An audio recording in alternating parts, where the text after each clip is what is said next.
दोस्तों आज हम आपके लिए ऐसी मनोरंजक जानकारी लेकर आए हैं जिसके बारे में आपको पहले शायद ना पता हो या अधूरी जानकारी हो। तो चलिए शुरू करते हैं। जब भी बात पहलवान की आती है तो उसमें एक नाम सूमो पहलवान का जरूर आता है। ये अपने भारी भरकम शरीर के कारण दुनिया भर में मशहूर है। अगर देखा जाए तो आमतौर पर जापानियों की लंबाई बहुत ज्यादा नहीं होती है। आपने टीवी पर विज्ञापन में एक बहुत ही मोटा और थुलथुले शरीर वाले आदमी को तो जरूर देखा होगा।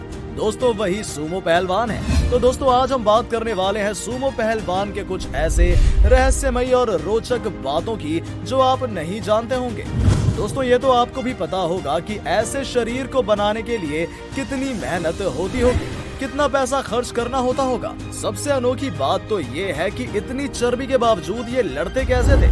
दोस्तों यूं तो मोटापे से हर कोई परेशान रहता है, देखने में गंदा लगता है। आजकल जहां लोग लाखों रुपए जिम में अपनी चर्बी घटाने के लिए देता है, वहीं ये लोग सालों साल तक अपने शरीर में चर्बी जमा करते हैं। लेकिन इनका जो शारीरिक संरचना है वो सबसे अलग है। अपने तन को ढकने के लिए सिर्फ एक लंगोट का इस्तेमाल करते हैं बस, और इनका यही अंदाज सबको पसंद आता है। दोस्तों अब तक आपके मन में कई सारे सवाल आए होंगे, जैसे कि ये सूमो होते क्या है, इनका इतिहास क्या है और ये खाते क्या है। ये जानने के लिए आपको जापान का इतिहास जानना होगा, क्योंकि इनका इतिहास भी जापान के इतिहास से कम नहीं है। माना जाता है कि लगभग ये 1500 साल पुरानी परंपरा है। दोस्तों प्राचीन में इसे सुमाई के नाम से जाना जाता था। दोस्तों जापान के इस प्राचीन खेल और कुश्ती के बारे में शिंतो धर्म में बताया गया है। इनको निहोंगो भाषा में ऋषिकी कहा जाता है। दोस्तों सबसे पहले हम आपको बताते हैं जो गलती आप लोग आज तक करते आए हैं और किसी ने नहीं बताई है। आपने कई लोगों को जापानीज भाषा, जापानी भाषा कहते हुए सुना होगा, लेकिन सच में जापान में ऐसी कोई भाषा ही नहीं है। उनकी भाषा निहोंगो है, न कि जापानीज। तो दोस्तों आते हैं अब मुख्य मुद्दे पर।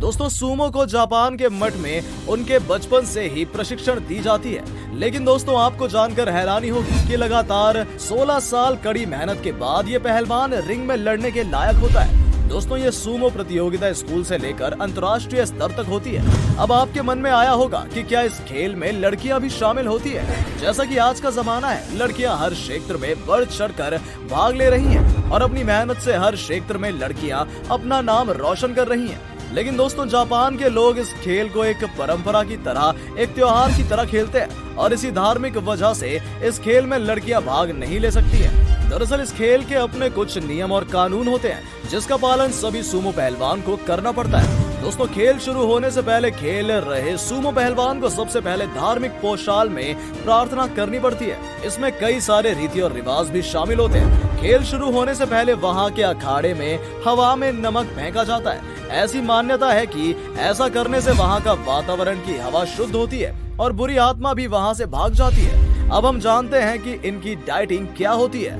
दोस्तों साधारणतः अगर देखा जाए तो आम इंसानों से करीब 8 गुना ज्यादा अधिक एनर्जी और प्रोटीन का होता है। ऐसा माना जाता है कि सामान्यतः ये लोग प्रत्येक दिन 10,000 से अधिक कैलोरी का खाना खाते हैं। दोस्तों ये लोग अपना खाना खुद बनाते हैं। सबसे बड़ी बात यह है कि ये लोग सुबह नाश्ता किए बिना लगातार 5 घंटे तक व्यायाम करते हैं। इनका सुबह नाश्ता न करने का मुख्य वजह ये है कि पहले ये लोग अपनी भूख को बढ़ाते हैं और फिर जमकर खाना खाते हैं, और मेटाबॉलिज्म को बढ़ाने के लिए ये लोग खाना खाकर सो जाते हैं। इस प्रक्रिया से इनका फैट काफी तेजी से बढ़ने लगता है। दोस्तों इनकी इस तपस्या के कारण इन्हें काफी सराहा भी जाता है। बहुत सारे नगद इनाम और जापान के प्रतिष्ठित पुरस्कार से भी इन्हें सम्मानित किया जाता है। दोस्तों हाल फिलहाल में डोनाल्ड ट्रंप जब जापान गए थे तो सूमो पहलवान को बहुत अधिक राशि में नगद रुपया देकर उन्हें सम्मानित किया था।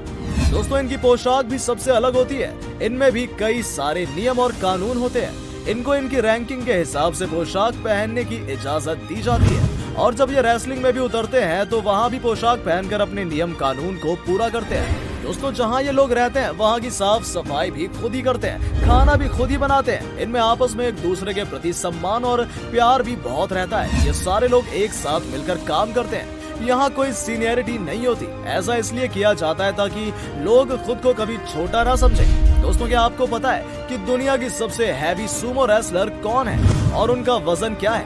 8 मई 1984 में जापान के असाहिकावा शहर में जन्मे चिकना यामामोतो यारियो का वजन 265 किलोग्राम था।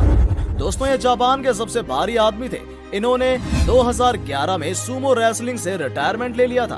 दोस्तों सूमो में रैंकिंग सिस्टम भी होता है और रैंकिंग इनको रिंग में जीते गए मैच के हिसाब से दी जाती है। इसे 6 भागों में डिवाइड किया गया है। सूमो के रैंकर्स हमेशा बदलते रहते हैं। ये बदलाव उनकी योग्यता और जीते हुए मैच के हिसाब से की जाती है। हर रैंक 2 सब रैंक में विभाजित होता है, जिन्हें ईस्ट और वेस्ट कहा जाता है। दोस्तों ईस्ट वाले वेस्ट से ज्यादा पहलवान और बुद्धिमान माने जाते हैं। इसमें माकोची सबसे टॉप रैंक है। इसमें 42 बैचलर्स हैं और जुओ सेकंड हाईएस्ट। दोस्तों इसमें 28 रेसलर्स होते हैं। दोस्तों हम सबको लगता है कि वो लोग हम लोग के जैसे ही आम कपड़े पहनते होंगे, लेकिन ऐसा बिल्कुल भी नहीं है। ये जो कपड़ा पहनते हैं उसका नाम मावाशी है। दोस्तों इसका भी जब प्रयोजन होता है तो इस पर भी बिजनेसमैन पैसे को पानी की तरह बहाते हैं। जैसे आईपीएल के जर्सी पर विज्ञापन होता है, ठीक वैसे ही कंपनी वाले विज्ञापन भी करते हैं। दोस्तों जो सीनियर प्लेयर होते हैं उन्हें सिल्वर बेल्ट पहनने के लिए दी जाती है और जो जूनियर होते हैं वो साधारण कपड़ा ही पहनते हैं। दोस्तों आपको जानकर हैरानी होगी कि वो लोग उस मवाशी को कभी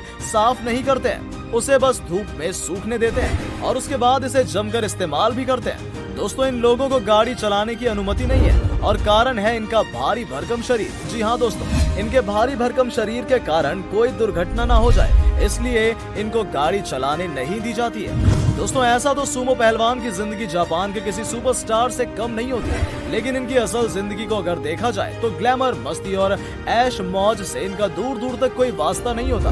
ये अपनी जिंदगी को पूरी तरह से पहलवानी में समर्पित कर देते हैं। इतना ही नहीं, ये लोग समाज से दूर रहकर सन्यासी की तरह अपना गुजर बसर करते हैं, ताकि किसी भी कारण से इनका ध्यान अपने लक्ष्य से न हटकर और पूरा ध्यान इनकी तपस्या की तरफ केंद्रित रहे। जापान में इन पहलवानों के लिए एक खास किस्म की जगह भी है जिसे हेया कहा जाता है। यहाँ पर सुमो पहलवानों की सारी जरूरत वाले सामान उपलब्ध रहते हैं ताकि इन्हें अपनी जरूरत के सामान के लिए ज्यादा इधर उधर ना भटकना पड़े। इस परंपरा का जापान में तो खूब प्रचलन है, लेकिन चीन और कोरिया जैसे देश इसे बिल्कुल भी पसंद नहीं करते हैं। इतना ही नहीं, यासुकुनी में द्वितीय विश्व युद्ध के जापानी योद्धाओं के स्मारक भी बने हुए हैं, लेकिन चीन और कोरिया के सैनिकों ने तोड़ दिए थे।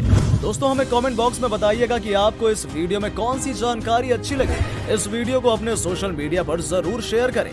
उम्मीद करते हैं कि आपने ये फैक्ट बाबा हिंदी चैनल अब तक सब्सक्राइब कर लिया होगा। अगर नहीं तो तुरंत करें। अगर आपके पास किसी भी तरह के सुझाव हैं तो कमेंट बॉक्स में जरूर बताएं, ताकि हम अगली वीडियोस को और बेहतर बना सके। चलिए मिलते हैं एक नई वीडियो के साथ, तब तक के लिए नमस्कार।